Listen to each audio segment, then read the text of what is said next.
Episode 2 में हम Soyeon को देखते हैं। वो जिस आदमी पर गाड़ी चढ़ा देती है उसकी डेथ हो जाती है और सोयोन को जेल हो जाती है। कोर्ट में भी वो यही कहती है कि अगर उसे फिर से मौका मिलता तो वो वही करेगी जो उसने अब भी किया। जज फिर उसे 7 साल की सज़ा सुनाते हैं। उसकी फैमिली बहुत रोती है और उसका हस्बैंड सोहो उसके पीछे जाने लगता है, पर सोयोन को बस में बैठाकर जेल लेकर जाते हैं। सोयोन के सारे पोस्टर्स को लोग फाड़ देते हैं और उसकी बुक्स को भी बैन कर देते हैं। सोहो न्यूज़ चैनल में बोलता है कि जो भी सोयोन ने किया, अगर कोई दूसरी माँ होती तो शायद वो भी यही करती। जेल में सोयोन के लिए बहुत सारे लेटर्स आते हैं पर वो नहीं पढ़ती। वो बहुत उदास थी। इधर उसका हस्बैंड सोहो सोयोन को बचाने के लिए एविडेंस ढूंढ रहा था। वो जेल में सोयोन से मिलने जाता है पर वो मिलने से मना कर देती है, तो वो उसके लिए लेटर्स भेजता है और कहता है तुम हिम्मत मत हारना, मैं तुम्हारा साथ बिल्कुल नहीं छोड़ूंगा। जेल में सभी कपड़े सीने का काम कर रहे थे। सोयोन भी कपड़े सीने लगती है। तभी उससे एक ड्रेस ऐसी दिखती है जिस पे स्टार्स बने हुए थे। गोनवू को भी स्टार्स बहुत पसंद थे। सोयोन को अपनी पुरानी यादें याद आने लगती है। गोनवू ने कहा था कि उसे स्टार्स बहुत पसंद है। तब सोयोन ने कहा पर वो तो बहुत दूर है, मैं उन तक कैसे पहुंचूंगी। गोनवू कहता है मैं उड़कर चला जाऊंगा और आप भी आना। ऐसे ही वो खुश थे। सोयोन ये सब याद करके रोने लगती है और उसका हाथ मशीन की नीडल में फंस जाता है और उससे खून निकलने लगता है। सभी उसको फौरन इलाज करवाने के लिए हॉस्पिटल लेकर जाते हैं। जेल में हम अपने और एक मेन कैरेक्टर को देखते हैं जिसका नाम सन्युअल होता है। हॉस्पिटल में सोयोन का इलाज चल रहा था। सपने में भी उसे अपना बेटा ही दिख रहा था। वो छुपन छिपाई खेल रहे थे। तभी सब गायब हो गए। वो उन्हें ढूंढने लगती है। तभी उसे उस दिन की घटनाएं याद आती है जब वो घर आई थी। उसे ऐसा लगता है कि उसने डोर लॉक किया था। अचानक फिर उसकी तबीयत खराब होने लगती है। उसे बाद में होश आ जाता है। तभी उसकी माँ उसे देखने आती है और कहती है मेरी बच्ची, तुमने अपनी ये क्या हालत बना ली है।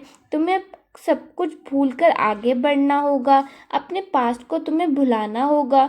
पर सोयोन बहुत फूट फूट कर रोने लगती है।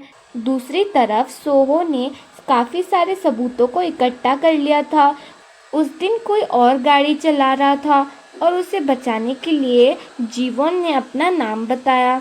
तभी किम जुन सोहो को मिलने बुलाता है और कहता है मुझे पता चला है कि तुमने मेरे खिलाफ काफ़ी सबूत इकट्ठा करे हैं। वैसे शायद तुम्हें अंदाज़ा नहीं है कि मैं क्या क्या कर सकता हूँ। सोहो कहता है डर उन्हें लगता है जिनके पास खोने के लिए कुछ हो। मेरे पास तब कुछ नहीं है खोने के लिए, तो अब मुझे तुमसे डर बिल्कुल नहीं लगता। किम जुन कहता है लगता है तुमने उस दिन का सीसीटीवी फुटेज नहीं देखा।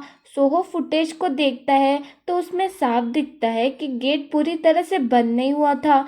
किम जुन कहता है क्या अब भी तुम यही कहोगे कि तुम्हारे पास खोने के लिए कुछ भी नहीं है।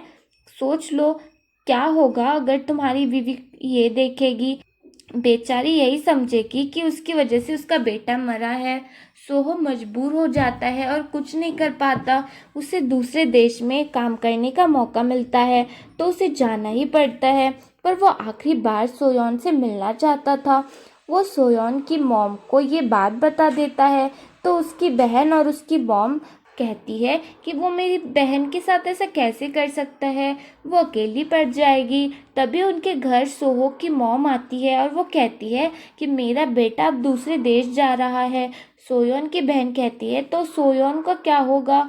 सोहो की मॉम कहती है वो अब जेल में है, तो क्या उसके लिए मेरा बेटा अपनी पूरी लाइफ बर्बाद कर ले। अगर सोहो मेरी जगह आपका बेटा होता तो शायद आप भी यही करती। फिर उसकी मॉम चली जाती है। जेल में सोयोन के हाथ पर पट्टी बंधी थी, इसीलिए वो सारे काम ठीक से नहीं कर पा रही थी। तभी जेल में एक लेडी थी जिसने उसकी मदद की। सोयोन के हर काम में उन्होंने सोयोन की मदद की। जब सोयोन ने पूछा कि उन्होंने उसकी मदद क्यों की, तो उन्होंने कहा कि तुम्हें देख के मुझे ऐसा लगा जैसे मैं अपने पास्ट को ही देख रही हूँ, वो पेनफुल पास्ट जिसे भुलाने में मुझे कई समय लगा। और ऐसे करते करते दिन बीत गए। सोयोन का हार्ट ठीक हो गया। उसने उस लेडी के लिए एक चश्मा खरीदा और उन्हें दिया। वो खुश हो गई। नए दिनों में पहली बार सोयोन ने स्माइल किया। वो अपने सेल में जाती है, तभी उसकी बहन और उसकी मॉम उसे मिलने आती है और वो सोयोन को सब बता देती है। सोयोन कहती है अच्छा हुआ, एटलीस्ट वो मेरी वजह से अपनी लाइफ क्यों खराब करे। अगले दिन सोहो भी उससे मिलने आता है और अपने विदेश जाने की बात उसे कहता है। सोयोन कहती है तुम्हें जाना चाहिए, मेरा इंतज़ार मत करना, तुम्हें अपनी लाइफ में आगे बढ़ जाना चाहिए। वैसे भी मैं तुम्हारे लिए सही नहीं हूँ, मैं एक मर्डरर हूँ और तुम्हें सब यही कहेंगे कि तुम्हारी वाइफ एक मर्डरर है। प्लीज़ मेरे लिए एक फेवर कर दो, आज के बाद यहाँ कभी मत आना। वैसे भी मैं अब तुमसे प्यार नहीं करती, चले जाओ यहाँ से। सोहो कहता है क्या तुम मुझे नहीं रोकोगी। सोयोन कुछ नहीं कहती और वहाँ से चली जाती है। सोहो का दिल टूट जाता है। अपने सेल में आकर सोयोन बहुत रोने लगती है। जेल में सोयोन ऐसे ही अपने दिन काट रही थी। सर्दी पड़ने लगती है। सोयोन जब बाहर जाती है तो वो देखती है कि वो लेडी जिसने उसकी मदद की थी वो बाहर बैठी थी। सोयोन उनके पास जाती है। वो सोयोन को बताती है कि मैं भी ऐसे ही दर्द से गुजर रही थी जिस दर्द से तुम गुजरी हो। एक दिन मुझे पता चला कि मेरे पति का अफेयर किसी दूसरी औरत के साथ था। मुझे बहुत गुस्सा आया तो मैंने उसका घर जला डाला, पर आग इतनी फैल गई उसमें एक फैमिली जल गई। उनमें सिर्फ एक बच्चा ही बचा था और वो अपने माता पिता के लिए रो रहा था। उस दिन मुझे एहसास हुआ कि मैंने कितनी बड़ी गलती की थी। इसीलिए मैं हर दिन बस यही प्रे करती हूँ कि वो बच्चा ठीक हो। फिर वो सोयोन को अपनी ड्राइंग्स दिखाती है। सोयोन पूछती है कि ये कौन सी जगह है, तो वो लेडी कहती है ये एक ऐसी जगह है जहाँ पर जाकर कोई अपने सच्चे दिल से अगर कोई विश मांगता है तो वो पूरी हो जाती है। सोयोन कहती है तो फिर हम किसी दिन वहाँ साथ मिलकर जाएंगे। फिर वो लेडी कहती है कि मेरे पास अब ज़्यादा दिन नहीं है। ये सुनकर सोयोन को बहुत बुरा लगता है। सर्दी ज़्यादा पड़ने लगती है। इसके कारण सबको अंदर बुलाया जाता है। सभी जाने लगते हैं। क्रिसमस का टाइम था। जेल में छोटे छोटे बच्चों का सिंगिंग प्रोग्राम रखा था जिसमें सन्योल उन्हें गाना सिखा रहा था। सभी बच्चे बहुत प्यार से गा रहे थे। ये देखकर सोयोन को अपने बेटे की याद आ गई। स्कूल में सोयोन और गोनवू ऐसे गाना गाते थे। सोयोन फिर रोने लगती है। गार्ड फिर सबको अंदर जाने के लिए कहते हैं। सोयोन चली जाती है। तभी सन्योल उसकी तरफ मुड़ कर देखता है पर उसे ठीक से कुछ नहीं दिखता। धीरे धीरे वो दिन भी आ जाता है जब सोयोन को जेल से छोड़ देते हैं। जेल से बाहर आते ही उसे ऐसा लगता है कि उसका हस्बैंड उसे मिलने आया है, पर वो सोहो नहीं कोई और था। दूसरी तरफ हम सन्योल को देखते हैं जो कार्स रिपेयर करने की शॉप में काम करता है और बहुत ही मेहनत करता है।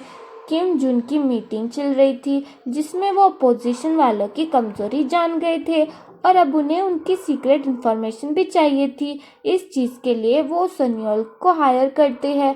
वो उन्हें सारी खुफिया इन्फॉर्मेशन लाकर जुन की सेक्रेटरी को देता है।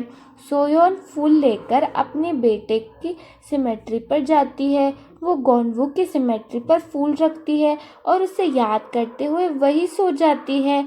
सन्योल भी वहाँ आया हुआ था। अचानक बारिश होने लगती है। सोयोन भीग रही थी। तभी सन्योल उसके ऊपर छाता रख देता है। सोयोन उठकर फिर वहाँ से जाने लगती है। सन्योल उसे रोकते हुए कहता है कि इस छाते को तुम अपने साथ ले जाओ। सोयोन ऐसे ही जाने लगती है। तभी सन्योल कहता है प्लीज़ रख लो, गोनवू को ये अच्छा नहीं लगेगा कि उसकी मॉम ऐसे बारिश में भीग रही है। और यहीं पर एपिसोड 2 ख़त्म हो जाता है। मिलते हैं हमारे नेक्स्ट एपिसोड में। Thanks for watching.